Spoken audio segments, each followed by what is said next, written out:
Miss Kendra Santos, the First Lady in Pro Rodeo Journalism. Hello, Kendra. How are you this bright fall day? I'm great. Yourself? I'm blessed. Family's healthy. Everybody's good. Starting to get stuff in order for the NFR. I always think this time of year that I'm going to. Oh, well, I'll tell you a little sideline that's interesting about me. We love to eat deer meat, and I'm not a big time hunter. My wife bought me a gun 15 years ago. I've shot it twice. Well, when we bought this place in Lipan, I told her, I said, if I'm going to hunt a deer, I'm going to sit on my back porch and hunt deer on my back porch. And we've been here a couple of years now, and I put a feeder out. Well, Sunday morning, while in my slippers, with a hot cup of coffee in my hand, sitting on my back porch with my rifle, Hunter Tommy Joe shot a record 14-point whitetail and harvested him on his own place. And he's going to be mounted in our living room. And so Okay, after you chummed him with grain, Yosemite Sam? they all chum them with grain. Everybody puts out feeders. At least I don't have a high fence, and I didn't spend 10,000 to go on somebody else's place where they give them lick cubes. So they have. This was the only thing I could have done better was being a bow hunter and like put on the musky smell and pretend like I'm a doe and get within 40 feet. But Okay. yeah, I have had to have the musky smell. I don't know what is up with Oat loves to coyote hunt, and he has more than once put me in some of his camo. For whatever reason, you all refuse to wash the camo because apparently, scented Tide might throw the scent or something like that. So we sit there, and we sit there, and we sit there. And I am good with hunting things and eating it. That's great. And my only thing, I know what coyotes are, I know who they are, but the only thing that tripped me up the one day is when he shot the mom. I'm like, this sounds so sick as a mom, but I'm like, she had two babies. And I'm like, well, you can't just kill the mother and then let the baby, I mean, you're going to have to kill the babies too. And then I'm like, wow. Anyway. well, I'm not a hunter. I don't wouldn't know. Again, I was in almost my bathrobe. And the funny thing is that's typical of me, right? I'm not gonna get up at 4 o'clock in the morning and crawl out into my stand and all that other stuff. And so anyway, yeah, it was pretty cool. Pretty cool. You could probably have a stand for Asher and Jude, and then a tree house that doubles as a stand. Well, my daughter-in-law is a big-time hunter, Chase's wife Aubrey, and it did not please her when when she found out I shot the big buck and didn't let her come do it. So there you go. Oh well, that Oh, happens. Lordy. Hey, what's Well, going on? What all you got on your list? We've got some fun okay. stuff to talk about in our Well, huddle, I just but think it's really thing we should say up front is to let people know that this episode 85 that we're doing today on November 18th is our last before we hit the ground running daily during the NFR, which the run of the NFR this year is Thursday, December 4th through Saturday, December 13th. And we will again be daily on the Cinch stage at the Cowboy Commons over at Cowboy Christmas at the Convention Center in Las Vegas from 9:30 to 10:30 Pacific time.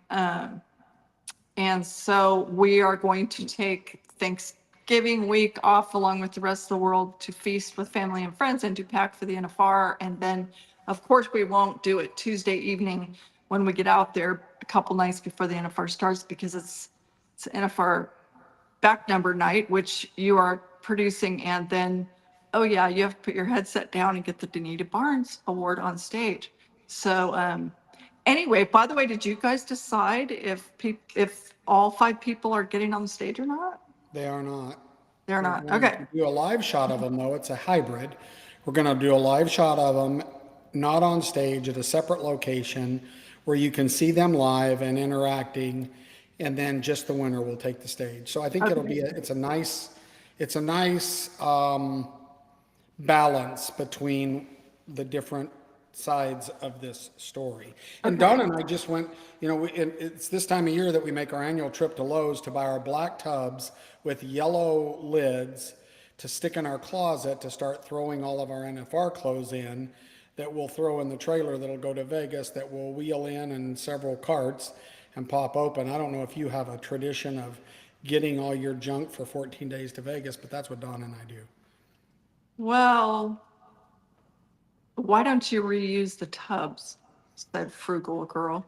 Well, no, we do, but they get holes in them and the crew takes them and the guys take them. And I don't know, Okay. she doesn't want dirty tubs. Okay. Well, okay. And the other thing about before we leave NFR back number 9 is that again, I believe the NFR contestants' families are going to get a special little front row place to be, right? Yep, they get to go right along the runway during their discipline, and the PRCA works to kind of bring them in and out during their discipline so they can get shots and high five their significant others. Okay, that's awesome. Okay, so before because today is going to be all about the NFR, but because we just crowned our first world champion of 2025, I just wanted to say hit a couple of the high notes of that. The 2025 National Final Steer Roping just played out Friday and Saturday nights in Mulvane, Kansas at the Kansas Star, and Cole Patterson won his 3rd straight and 4th overall world championship. And it was wild at the end because that rookie of the year this year, Riley O'Rourke, was splitting the win. It came right down to it, and Cole was the last roper of the whole event to rope, and he was 8.5, which is the fastest run of the whole roping, to win the world title. It was very dramatic. And then Jess Tierney was the only guy who was 10 for 10, so he won the average. Anyway, Scott Snedeker, another 4-time world champ, was the high money winner with 61 grand. That's a cool event. It really does go bam, bam, bam. It's like the breakaway roping in Vegas, where it's 5 rounds each night. Like there's no BS, but, Well, and my team goes up there, and Chase Lucia, my son, said, Dad, that final round was as good of watching as you'll ever see. He said it was fantastic. And, that's kind of their own family up there, and they replicate a lot of stuff that happens in Vegas. And I think they've turned that into a really good celebration, right? It's a good celebration and a good event. And but Chase said, "Oh, Dad, that rookie. He was right up and on and on." So he said the same thing. He said it was unbelievably exciting. yeah, he ran one off down there a ways and just absolutely stuck it on him. Like the first night, it was a little bit rocky for him, and then the second night, he's like, "Heck with this," and it was very fun. And I'm trying to think, and I can think of 2 out of the 3 special awards off the top of my head. I know that Darwin McGowan gives a special award for his son Dixon, who's no longer with us, and for the first time, they gave a Roy Cooper award in round 6. And the first NFSR round Roy ever won was in round 6. And anyway, it was Roy would have been tickled by that. So anyway, it's and of course they recognize the horse of the year, which is Slade Woods Jr., won his 2nd horse of the year title, and he's fancy. And but it's a good, it's in the middle of the country, and that's where that event will thrive. So congratulations to all those guys and everybody who got there. And yeah, so by the way, the legacy winner was Don Ed Edelman, who is the event rep for steer ropers in all of the PRCA. So we better roll into some NFR stuff before we bring on tonight's guest, which is the perfect guest to talk about the NFR and the facts and the details and maybe some things people don't already know. But of course, this year is 40 years in Vegas. And I will zip through, every night is kind of a special night. And so many people every year ask me, which night is Memorial Night, which night is Pink Night, and all this. And so opening night, Thursday, December 4th, is Throwback Night, which I don't know that I've heard that term used before, but where they're going to have the 1985 world champs open the show. And then And the all the next women have to wear their Rockies and a lot of Aquanet, and you got to get your hair to stick up because Well, everybody is supposed to throw back, including the fans. okay, well, that's actually going to be fun because I have the big, huge button or whatever that Oates' mom wore to cheer for him at the 1985 NFR number 17. And of course, those buttons at that time were sponsored by Coors, and it's super cool. So anyway, I don't I don't know what to say about having a boyfriend that won his first title 40 years ago. But anyway, so okay, nights 2 and 3, we have Friday night and Saturday night. Okay, this year's NFR icons.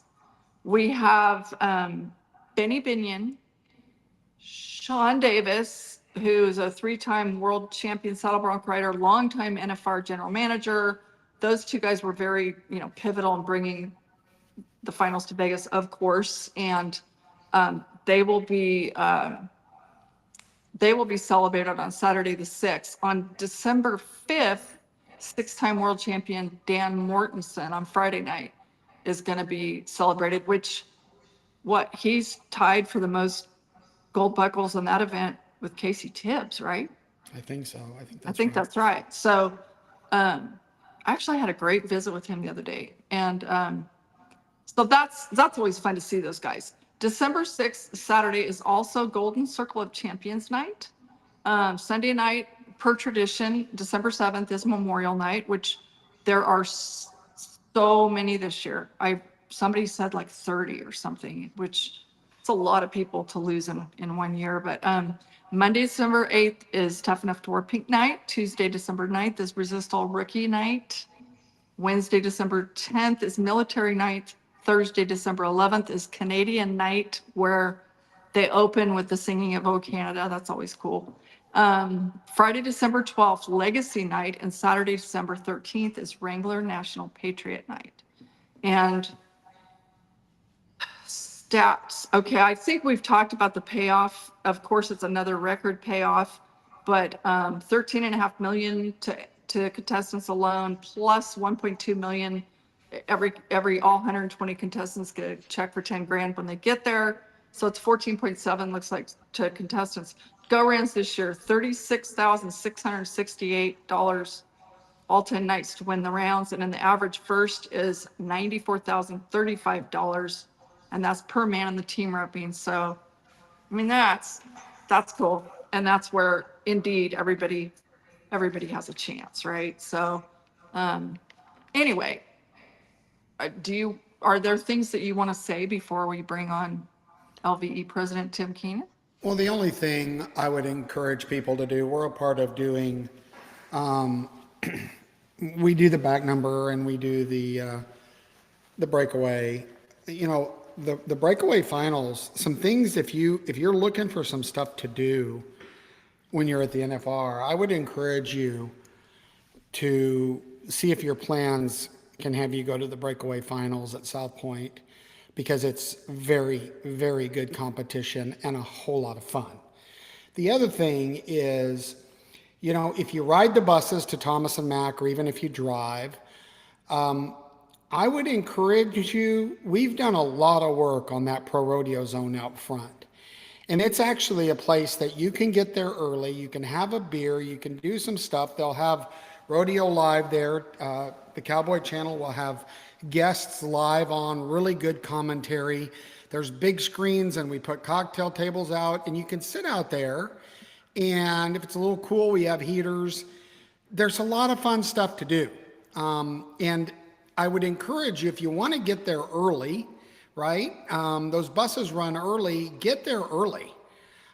Because riding those buses is way better than, there's about 70,000 people that use it now, and they drop you off right at the fan zone, like right there. And you can walk in, get a beer, run a Heston excavator, watch Rodeo Live, go into the bar, the big Coors bar that they put there where there's music. And so it's worth thinking about Coming early and being a part of the fan zone. That's all I would say. Okay, so yeah, our nightly tradition is Oat and I, we're always coming from the convention center over at the junior NFR. And so we get to the Thomas and Mack parking lot early, pretty early. So then he reclines and takes a cat nap, and I write a story in the front seat of his truck. But I always take a break and run over to the porta potty through the fan zone. But there's so much going on, and the music is amazing. So we have like a personal, concert there. And there's a lot, yeah, there's a lot in that fan zone these days. A lot of people do come early and enjoy it. So It's changed. There's a lot of people that come there and enjoy it, but it's worth it. It's worth trying it once because I think you'll like it. And then on the shuttles, which that is a big one. Then after the rodeo is over, you go out there, you jump on a shuttle, and then they make the rounds to all the hotels, correct? Yeah, but they basically have full buses. They're not shuttles. Like these are the big fancy buses, right? And you Yeah. just, if you're going to Gold Coast, you go here. If you're going to South Point, it's the far to the right. It's a bigger line usually because more people go there. But it is amazing how fast. I mean, they're running 65 people or whatever it is. Very comfortable with video screens in the buses. Right. It's just, and it's free, right? It's You don't have to free, park. so And you don't have to pay to park, you don't have to fight traffic, you just can chill. And that yeah, way too, you can have a few beers at the rodeo if you want, right? correct. Good point. Well, we told our guest they would be on 5 minutes ago, so I'm gonna let him know to come on in. We have a really cool guest. We try to bring people that are unique and have a unique perspective. And since this was titled the NFR Huddle, we thought one of our guest that'll be joining us shortly is the president of Las Vegas Events. And so I think we'll have some pretty fun conversation with Mr. Keener. So we'll see when he jumps in. But again, there's a lot of fun stuff to do, and there's all kinds of stuff to do in and around the Thomas and Mack. I mean, there really is. You can walk around for 30 minutes and, Pa can be entertained, and so can Ma, and have a good time. There's a lot that can happen there. Well, the people watching is spectacular, and then right in front right by the front steps, Coleman, Proctor, and Lou Branquino do a show, the Purina show. I get to join them before round 10. And we should back up and say that for people who might want to go to the National Finals Breakaway Roping at the South Point, that is Tuesday and Wednesday, December 2nd and 3rd. So it's the 2 days before the NFR kicks off. So, yeah. Yeah, and if you haven't, the bag number, the welcome reception and bag number ceremony is a free event, right? And it's super, super cool. I don't know if I waited too long on Tim, and maybe in Vegas he's already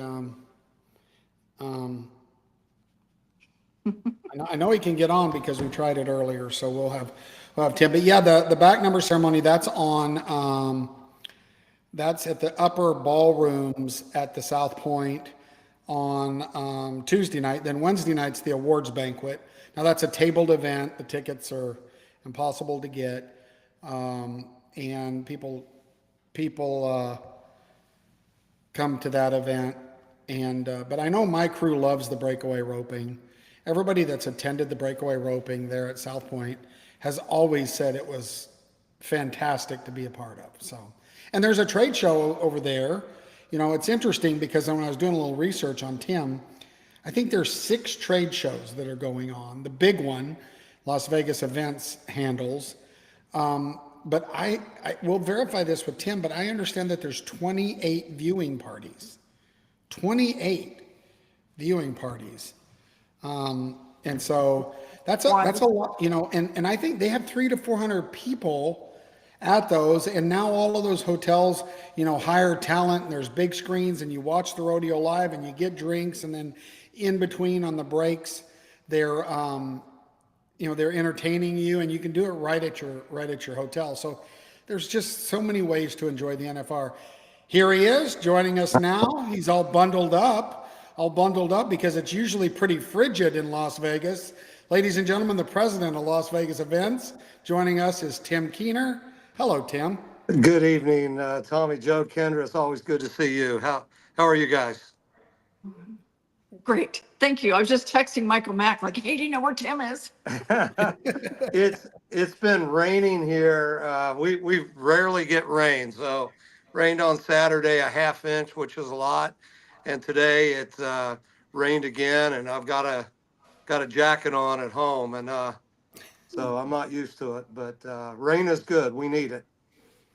Is that golf course got any water in it now, you think, that we played? It's probably cart path only right now, Tommy Joe. Okay, I'm going to make a comment before we go into here, Tim. We've been in a lot of Sean Davis's production meetings over the years, and you know how they do a before and after picture of the presidents of the United States? Yeah. You didn't used to have gray hair before you had this job. Yeah, that's thanks for pointing that out. That's what 3 years on the job replacing Pat will do for you. You haven't aged at all. I gotta say that. So Good answer. Good answer. Go Good with the rebuttal. Silver Fox approach. geez, Tommy Joe, I told you I should have put a ball hat on. Well, no, he said, hey, should I wear a cowboy hat? And I don't think I'll offend Tim here. Yeah. But when Tim puts a cowboy hat on, he looks a lot like Woody off of Toy Story. Like Yeah. The hat does not naturally caress Tim. Now that's my personal narrative, Tim. You probably don't agree, but you're not a cowboy. You're not a cowboy hat guy from way back, right? That's fair to say. No, when I had left ESPN in Charlotte and came out to work for Pat, all my boys back at ESPN are like, "What are you working on? What are you working on?" And I'm like, "Well, there's some rodeo that they got me working on," and they kept wanting a picture of me. And I've used that analogy of Woody from Toy Story, and they finally got a picture of me like in year 2. And I'm not a cowboy. Bo Gardner's our resident cowboy on staff. I'm a 10-day cowboy. I'm a concrete cowboy, but we love the NFR. The staff does, and I might have been an ESPN guy, a football, basketball, but now I know a lot more about rodeo than I ever thought I would, and we just love it here at LVE. Awesome. So you came from West Virginia, right? Yes, West by That's a God, culture Virginia. shock. West by You go God, from Virginia. West Virginia, where I researched that is it true you a Catholic schoolboy with like 50 kids in your graduating class, and now you've got a high rise in Vegas. How does that work? Well, yeah, we had a small class. There were like 70 kids in the class, and my mom worked in the lunchroom. And every night I would come home from school, she knew everything that went on at school. So finally, all my classmates, I'm like, you go through the line, it's hello, Mrs. Keener, give me a scoop of this, scoop of that. No chatter until you got to the table, because she knew everything, But with us Catholic kids, we were fun. It was a fun place to grow up, and you were altar boy growing up, and I always had the Friday funerals. And I don't mean to be morbid, but me and Jerry Sodero, if old Miss Haddad was not looking too good on Monday, it could be Friday. We got out a half day of school and we got to go do the mass and all that and do our Catholic service. And so we took that very seriously. That's cool. That's cool. Okay, as president of Las Vegas Events, like, I don't know how many events you guys bring to town each year or where the NFR ranks and all of that. Well, the NFR is right at the top of the list. Okay. There's nothing that LVE does that's bigger than the annual NFR. I mean, and on top of that, we've got Cowboy Christmas, we got Junior NFR, but next April, we are producing the NCAA Frozen Four, and that's the Final Four of hockey. And We bid on that like 6 years ago, and it's finally here. That event went on sale the 1st of October, and we're down to 200 tickets left. So fans of all sports and genres, they just love to come to Vegas. And rodeo fans are the best, but Raider fans, the opposing fans come in. Uh, Golden Knights, whoever they're playing, fans come to town. Vegas, who doesn't want to come to Vegas to watch your favorite team play? Fair. Well, it seems to me that Vegas very strategically decided to invite cowboy hats after Thanksgiving, because before the NFR, all the cabbies told me they didn't have much for work. What do you say to that? That's absolutely true. I mean, Michael Gong, who's been on our LV board and NFRC forever, he tells the stories that back before the rodeo came in the 80s, that was when the hotels would kind of shut down or just slow down a little bit. They would change carpet, do maintenance. They had all these projects that they had lined up because right after Thanksgiving and before Christmas, that's when you squeezed in all this upkeep. But the minute the NFR came, it took a year or two to really, anchor itself here. It started selling out in 1988. But now there is no time for all this upkeep in December because it turns into Cowboy Town. All the hotels are active we have 26 sponsor hotels that Bo Gardner brings in. So the whole city, it's a true citywide event. And the hotels love it, the cabbies love it, and we just love it when it turns into Cowboy Town, and we just can't wait. And then all of a sudden it's over, and we got a plan for the following year. And you guys do plan year round, do you? I know you do. So it's not even a question. I looked today at the economic impact of the NFR in Las Vegas. And last year in 2024, it was $156 million, not even including Cowboy Christmas. I've heard about the ghost town in December stuff. To talk more about that's been a massive transformation. I mean, there's the place, I don't even know what the population booms to in those, the fact of, I guess they call it what a destination, whatever. I don't know what all the terms are of tourism, but yeah, but it's how many people come to town that don't even have tickets to the rodeo? Yeah, that's a great question. The economic impact is always something that we like to work on from a year-to-year basis. A couple of years ago, a number came out. It was 200 million. We still think that's low, Kendra, because what we're doing this year is we're researching all the viewing parties in town. These hotels, they put on these bang up viewing parties downtown event center. They'll host 1,000 to 1,500. South Point has a couple thousand. Orleans, all these MGM properties. And these are folks that come into town that a lot of them don't have tickets and they're not really counted in the economic impact. They may go over one night and get a standing room ticket to get into concourse or in the Cowboy Corral and that type of thing. But we've estimated about 10 years ago that there's double the crowd that's in town that we have at Thomas and Mack, which is 17,000 on a nightly basis. So that's kind of a number to chew on right there. And then Cowboy Christmas, our attendance on the 10 days there averages 300,000 shoppers. Okay, and there's only 170,000 ticket buyers. So all those other fans that come into town, they just want to be part of the Western lifestyle. And whether they got a ticket or not, they might come over one night. We've had people ride the bus over and just hang around in the pro rodeo zone where Tommy Joe organizes. They hang in the Coors bar and ride a few bulls and get in some shenanigans there. And next thing you know, they head back to the hotels or they stay at one of the viewing parties that are around town.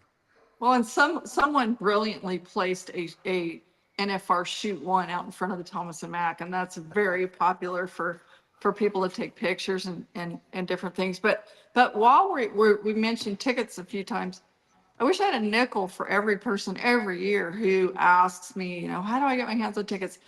Yeah. I always say, well, the one thing that I guess I would try would be the NFR ticket exchange at Cowboy Christmas. Do you have any better ideas? If somebody's desperate to get a ticket, the best way to get a ticket, and B, how to protect themselves from the scalpers. Yeah, those are great questions. That the ticket exchange, Kendra, you take me back a few years. We actually eliminated that. You did? Back when we Oh, no. went digital. Yeah, it's I gotta, okay. I gotta When we stop went telling digital, people. we couldn't have people turning in their hard tickets if they'd already digitized their tickets online. So we do not have the ticket exchange. But years ago, that was one of the more popular locations to get a Right. ticket. But now fans, we've teamed up with StubHub, and fans who have tickets, that's the official online secondary site where we like to say it's safe, secure, and authentic. And StubHub will guarantee your ticket buy, whereas there's other sites out there that sell fans tickets and they show up at the gate and the barcode doesn't work and things like that. It just breaks our heart. We try to work with fans who run into that situation, but the best place is StubHub. We do have an on-sale program in August where we sell about 600 seats in the upper level, and 600 seats is the top row of the Thomas and Mack. That's kind of what we hold back, and we do that kind of on a single day basis and all that, just to give fans without a season ticket an opportunity to get in. But we also have the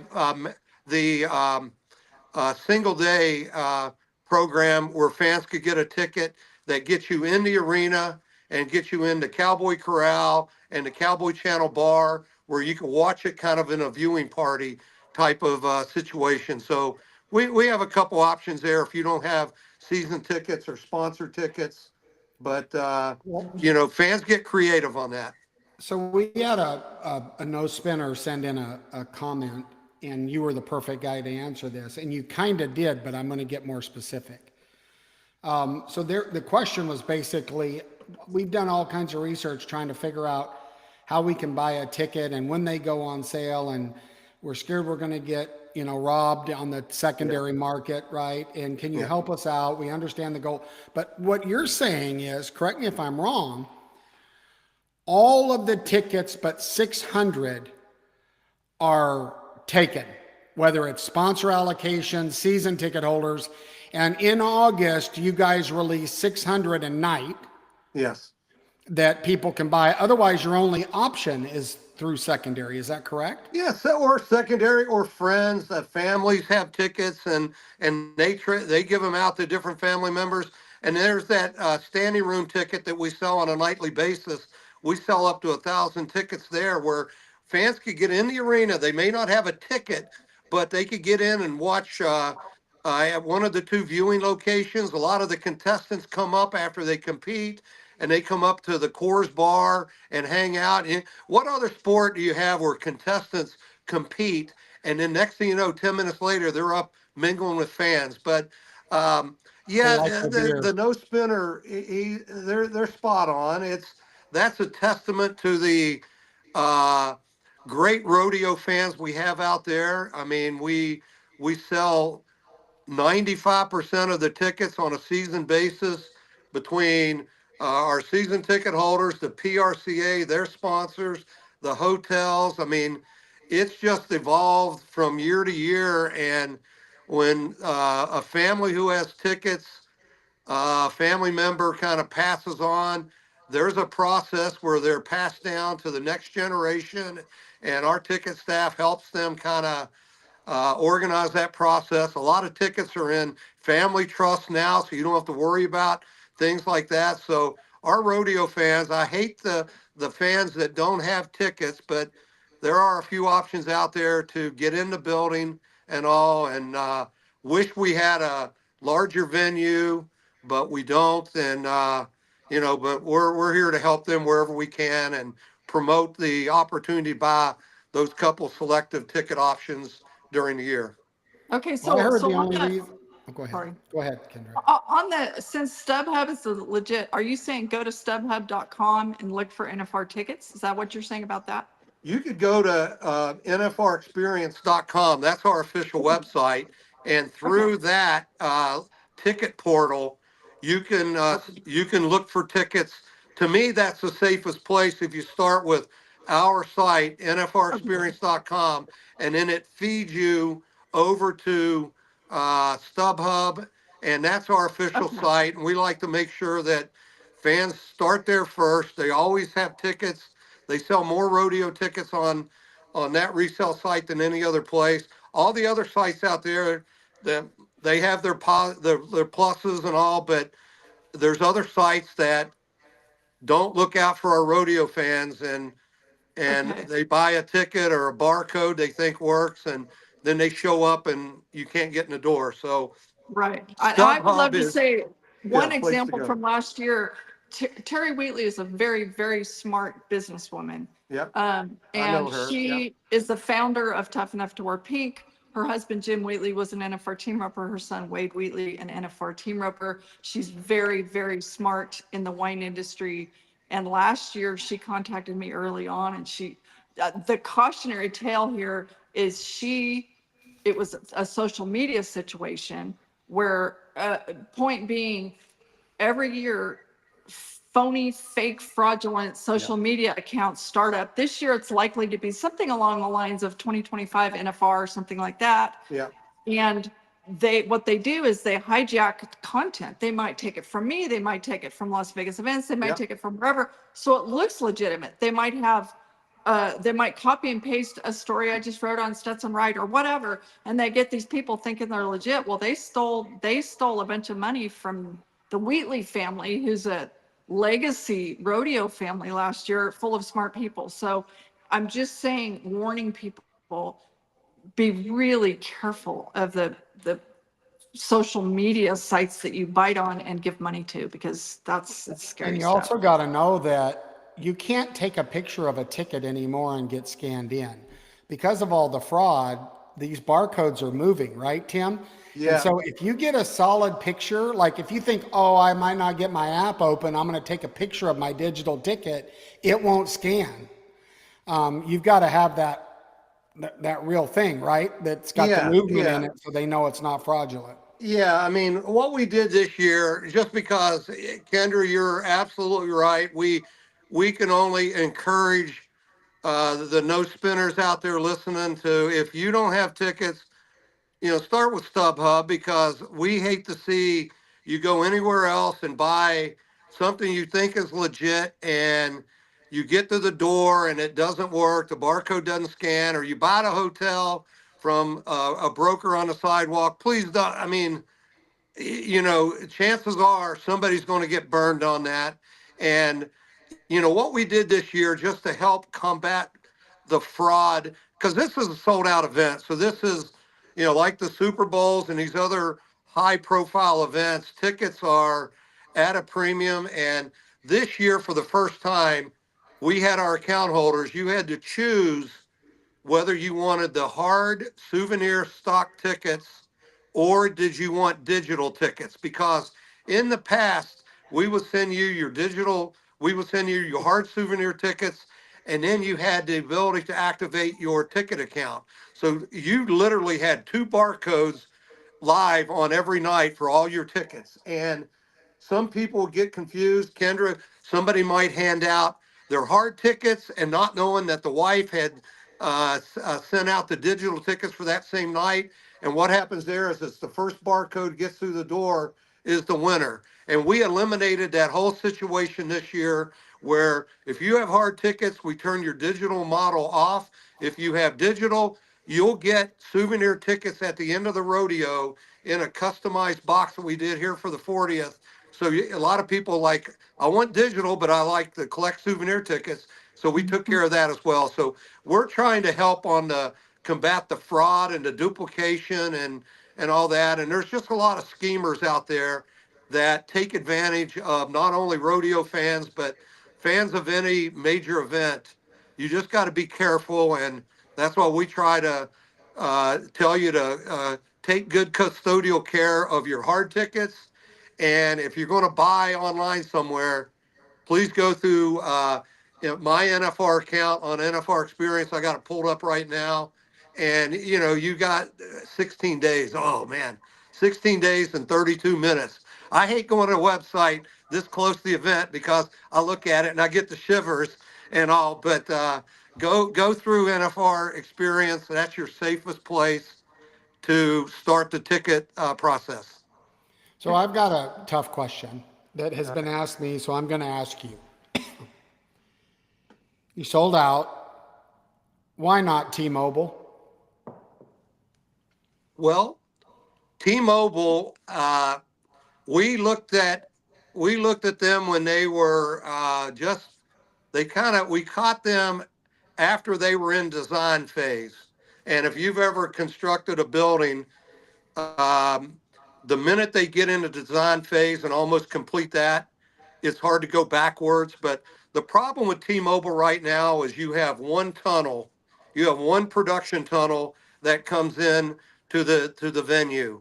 Okay, and you're going to gain a couple thousand seats, but barrel racing would be a real challenge. Moving the stock inside and around, you would go back to probably molding the animals like you did back before the construction of the Cox Pavilion, where we created that second tunnel, eliminated the moat that was up front. And that's where the creation of the gold buckle tickets started, by the way. That's a little fact that you may have forgotten about, is once we didn't have to moat those animals in those first couple rows, then that's kind of what helped pay for the construction of the tunnel there. So we have two tunnels coming into Thompson Mack, and that's what works there. But Tommy Joe, it's really just production issues with the way T-Mobile set up.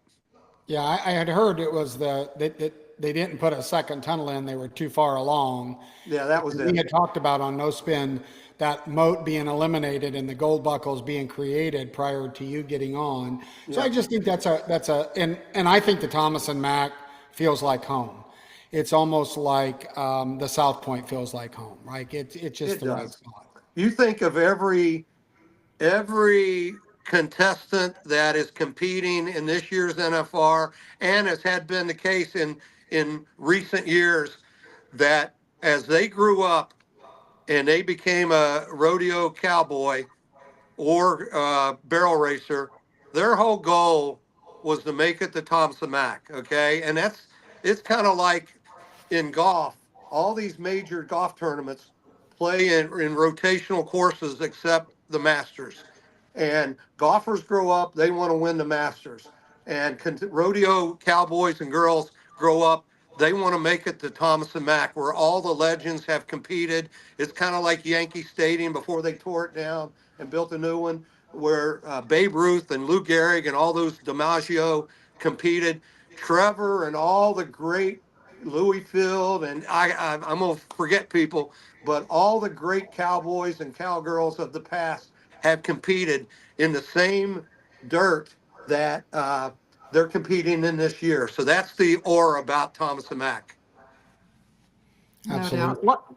When it comes to Las Vegas events and what all is Las Vegas events list of responsibilities when it comes to producing the NFR, I'm guessing it's easier to list what you guys don't do, right? I mean, Yeah. I mean, again, we just signed the extension about a year and a half ago with Tom Glass and the PRCA.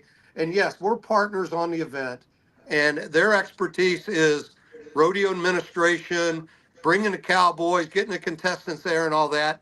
But LV, and they do all that throughout the year and during the 10 days of rodeo with scoring and all that. But LVE, what we do is we kind of handle the entire production team is hired by Las Vegas Events. We're kind of like a committee. Okay, we're like a committee. You got Calgary, you got Houston, you got San Antonio, you got Cheyenne.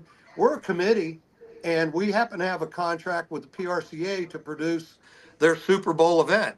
And we sell the tickets, we market the tickets. We're at risk on everything. We pay a lot of prize money out to, this year alone, $13.5 million going to the contestants and over $4 million going to the stock contractors. So we sell the tickets, we market. Michael Mack and his social media team, they kill it. Bo Gardner, his group, they manage all the sponsorships. We run Cowboy Christmas with that 300,000 shoppers that come through, and Junior Rodeo. We're real proud of that. And Shad Mayfield came up through the Junior Rodeo ranks, and I like to tell the story. It's like somebody competing at the Little League World Series in Williamsport, PA, and years later competing in the World Series. That's what Shad did. And we've had several other champions that have come up. So Riley. the LBE staff, we got our hands full with everything at Thomas and Mack, all the front of house activities. Alan Reinheimer and his staff of 200 plus production contractors. So we handle all that stuff. We handle shuttles, we handle tickets, marketing, we interact with the hotels, just so many things. But we love it. We're so excited. 16 days and 26 minutes now, so it's getting And close. yeah, well, and on the junior NFR, that's part of my day with Oat each day now. Yeah. And our first junior NFR steer wrestling champion was Bridger Anderson in 2017. That's the first year they added steer wrestling. Yeah. And this is Bridger's third NFR this year. And last year, one of our stars, Bridger, had been one of our champions in Oat Steel. And then last year, Cash Rob came to his first NFR and won it, and he was another star from the junior NFR at Oats event. So it's really cool to see. It And is. and I've just been talking, Clay Cooper, who won 7 world titles at Thomas and Mack, and his first one was in '85, talking to him a couple days ago, and he said, what they're doing these days, the experience these kids have by the time they turn 18, they're fearless when They are. when they flip over. I mean, their learning curve is so, I mean, we didn't have these kinds of opportunities. And so he's like, it's making stars out of these young people because they're Yeah. exposed to so much more. Yeah. They are. They're ready. I mean, between Oat and all the other producers that Bo Gardner and Brylan Bentley bring in, they compete throughout the year and they qualify. We have like 700 plus contestants that come through and compete at the convention center. And we're real proud of the 10th year here. And we're just looking for bigger and better things every year. But yeah, those contestants, they are ready. Whereas before, they might have hit their first NFR and been a little starstruck, but right now they're not, because they got the next best thing. They're competing at Cowboy Christmas, and there's fans there throughout the day watching everybody compete. And yeah, they are. They're fearless. So when they show up at NFR and we got 3 or 4 rookies, they may be rookies per the NFR standards, but they're not like rookies from 10, 15, 20 years ago. Right. It's true. Tommy Joe, jump in, because I'm going to hog him if I'm not careful.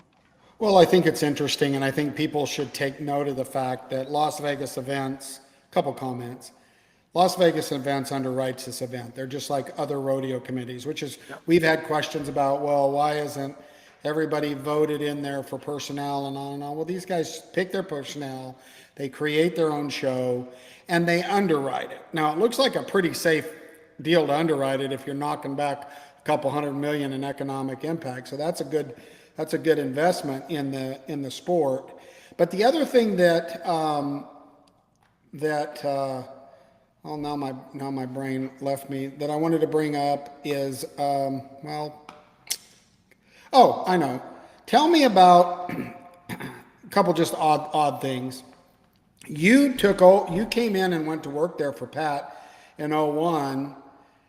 But you've had a couple things happen that you've had to deal with that people don't understand as the underwriter of an event, right?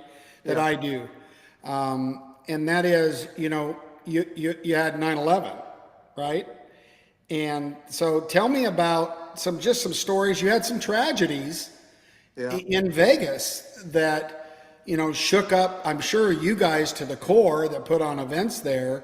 But share with us a little bit, it's not as easy as it looks, is what I'm getting at. It's not. And just to point out, you mentioned, I'll get into the stories, but the personnel, PRCA and the NFRC committee, there are a handful of selected personnel that's voted on, while there's a lot of the non-selected personnel that we might bring in through Alan Reinheimer. But there is a process that we go through with announcers and music and judges and all sorts of stuff.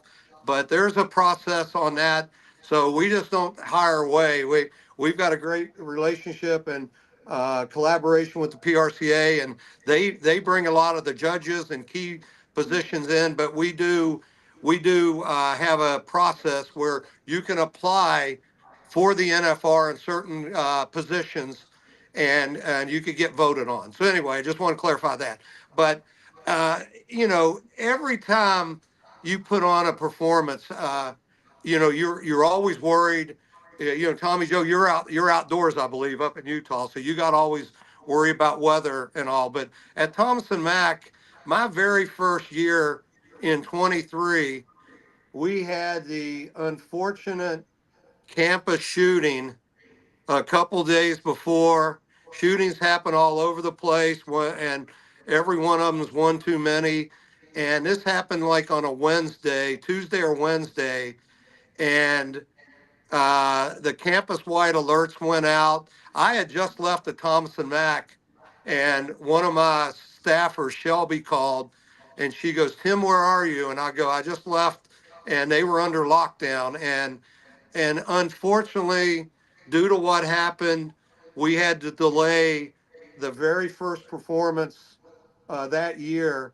But it just showed the collaboration between the PRCA and the Thomas and Mack and UNLV.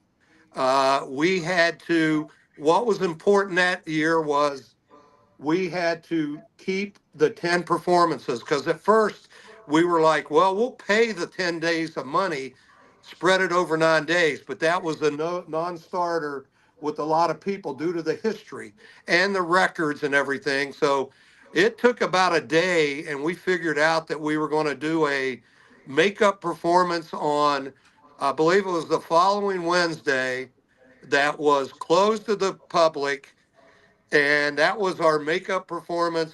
We invited the contestant families, first responders, UNLV staff.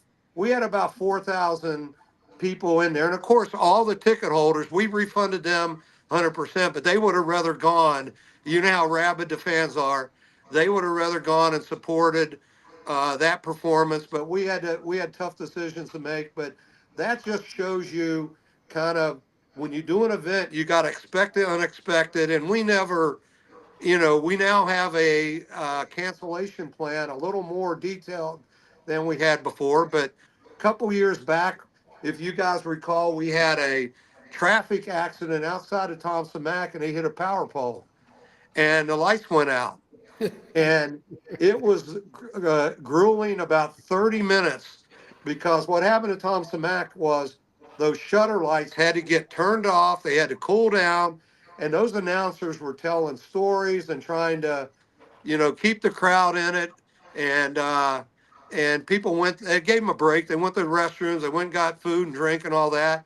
But that was another unexpected deal. But to Thomas and Mack's credit, the very following year, we had brand new lights put into Thomas and Mack so that they were instantaneous, so that accident of that sort or power outage would never affect a rodeo again. So I'm rambling a little bit on a couple of our operational hiccups you have, but those happen. But a lot of these things fans don't even know about, smaller instances, but we try to take care of situations before the fans would notice it. But those are a couple instances certainly where fans were aware of what was going on. As hardcore as NFR fans are, I know that it's always been, tricky. I've talked to Sean Davis a lot over the years about, do you hold the re-ride for after the rodeo? Do you not? Can you speak I know that if people don't understand how to the second the synchronization of the production of the NFR is.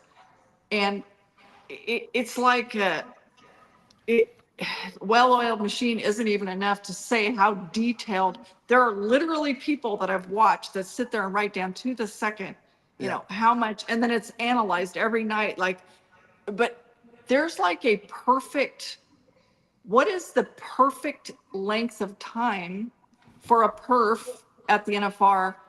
And I don't know, I don't even know how to ask the question, but, No, people, it's a great question. It's a great well, question. And we have Patrick Gotch, the late great Patrick Gotch, before he came to us and convinced us to add commercials, which helped the Cowboy Channel. Our rodeo performance was in that 1 hour and 55 range. Okay, because we wanted to get the rodeo fans over to Thompson Mack and then get them back to the hotels because there's so many after dark activities. I told Tommy Joe a few days ago that there is 128 concerts after hours at the in Las Vegas at all these hotels. So that's important. But the synchronization, Kendra, is now about 2 hours and 20 minutes because we added all the commercials. But now we got an in rodeo entertainment committee, and we work year round on how to fill those 6 commercial breaks, and including the Medal of Honors and the military programs, the kiss cans, all the other things. Our team works very hard on trying to entertain the fans during those 3-minute timeouts, and it's important that we keep everything fresh. We've got a couple new surprises this year that I can't tell you about, but you'll like those when having to do with the 85th Cowboys and champions coming back. So we're bringing something back from 1985. That'll be fun. But we work on it year round. We don't want a 3-hour rodeo when we can finish it in 2 hours and 20 and get the fans back to dinner and shows or whatever they else want to do in Las Vegas after the performance. What are you wearing on throwback night? There are.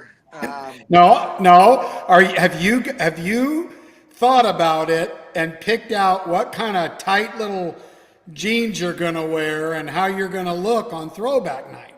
I'm gonna call either Bo Gardner, who's my resident stylist, or Jeff Chadwick, and they're gonna give me something to wear. There's an ad that just came out on Throwback Thursday, and we have 11 wonderful, talented ladies at work at Las Vegas events, and they got dolled up one day, and they went over to Thompson Mack and had a photo shoot. And in the event guide that just came out, there's a couple ads of all these ladies that are the LV ladies, we call them, and they're just dolled up in 85 throwback clothing. And it was just a great photo and a great experience there. But Tommy Joe, it's either Bo or Jeff Chadwick's going to tell me, give me something to wear because I don't have anything from 1985 into Western attire. Okay. what We want to gives you remind the all of our most? viewers. Go I'm ahead. sorry, Kendra, go ahead. We want to remind all of our viewers, we can reach back out to Tim. So any of you no spinners that have any specific questions in the future, Tim is very good about responding to me. If you want to reach out to us, you can text us at 817-668-2395 or email us at nospinfeedback@gmail.com. Wanted to throw that in there. Our no spinners are pretty devout, like your consumers at the NFR.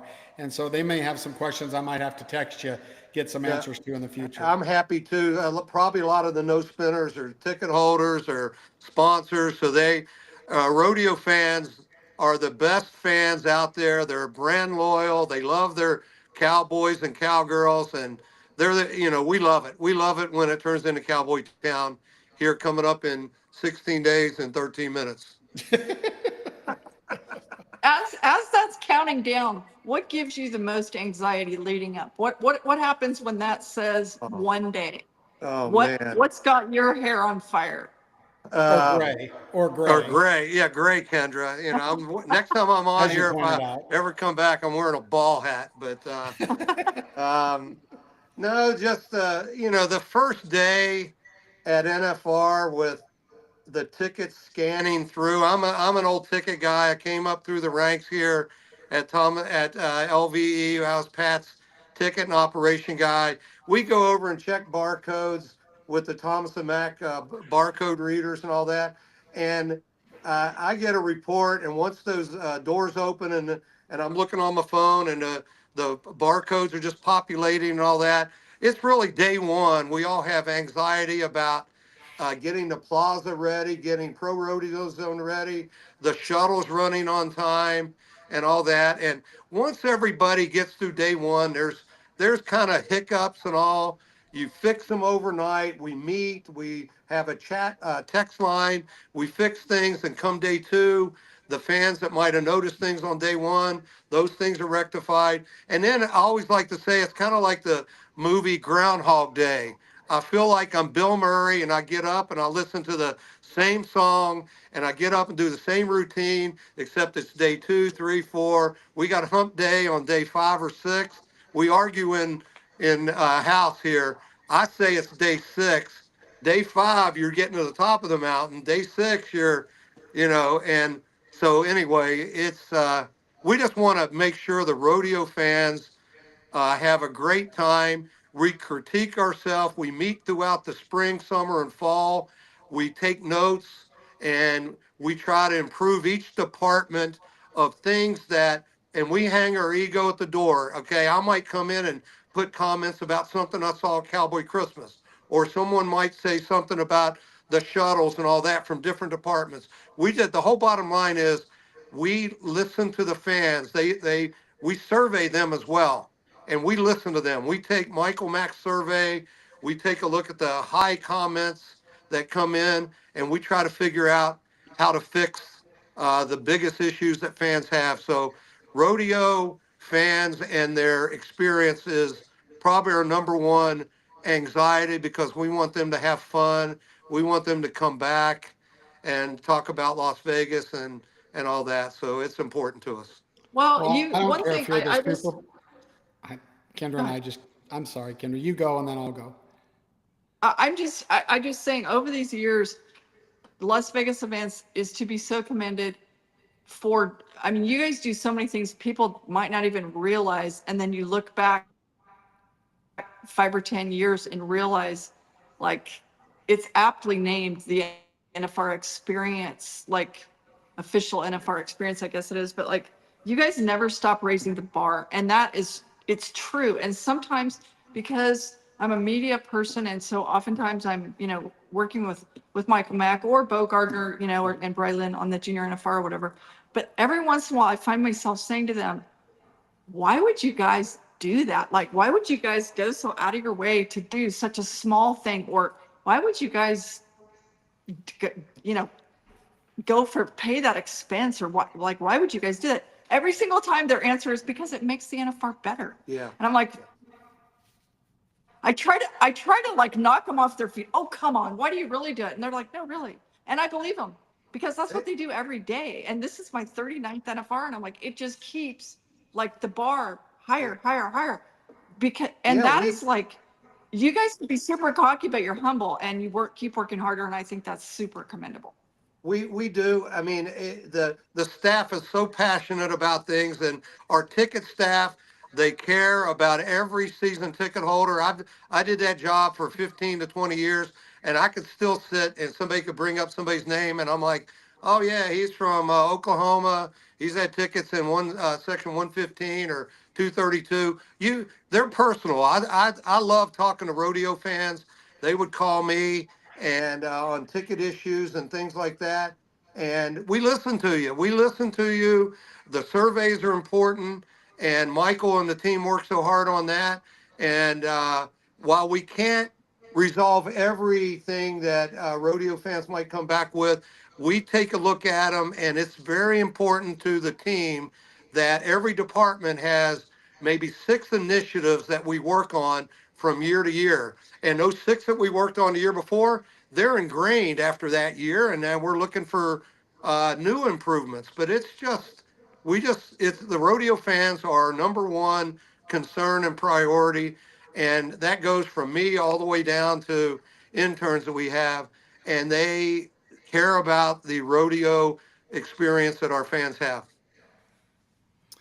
Well, I think that that's probably summarizes why that's the Super Bowl and why Vegas hosts it. You know, there's always been conversation, but at the end of the day, the Super Bowl of rodeo, Vegas has met the mark for the fans, for the competitors, for the contract personnel, and for everybody else. You know, over 5,000 rooms are being used that you guys put out just for the people that are competing and putting it on. So hats off to you, Tim. What a great job. Congratulations on what, 3 years now? 3 years in the saddle? 2 years, as the boss? yeah, almost 3 years coming up here at the end of rodeo, but it's Oh, I a thought group you were going to effort. read me the time yet. I thought you were going to say in 17 hours and 2 minutes or whatever. That's what I figured was coming. No, I've already hit that, beat that horse too many times. But no, we're coming up on year 3. But I'm only as good as the staff, and I came up through the ranks, and our team is, again, they're so passionate. They care about what they do in every different department. And Kendra, we've worked with you. We've worked, Tommy Joe, with you out in the pro rodeo zone. Everybody we interact with, we just want to make sure if there's questions, if we could connect people where we can, it's important to us. And hopefully we accomplish that every year. And then it's Groundhog Day. We get up and do it again. Well, every first performance is a dress rehearsal, so we know how that Yeah, goes. it really But, is. So we're excited. We're excited. It's coming on us soon, and can't wait to see you guys here in town in a week to 10 days. Well, thank you very much. Thank you, all you no spinners. This has been episode 85 with Tim Keener and, of course, the glorious and one of my favorites, Kendra Santos. Thanks for joining us. Shoot us your responses, your questions, your feedback. Remember, we're off, and you'll see us at the East Commons. Come see us every morning at 9:30. We're a part of those 350,000 people that come and shop. Come and see our rally live. It's No Spin Rodeo at the Cent Stage. This is it. You guys all have a blessed, safe, and happy Thanksgiving to you and your family, Tim, and to you, Kendra, and to everybody else. We'll see you in Las Vegas, where it turns into Cowboy Town, right? Come on down. We're looking forward to it. And it's ironic that we're the 85th episode, because we're bringing back all the 85 champions to celebrate their championships from the 40 years ago. So it's very ironic. I feel better about everything's going to happen because episode 85 to 2020.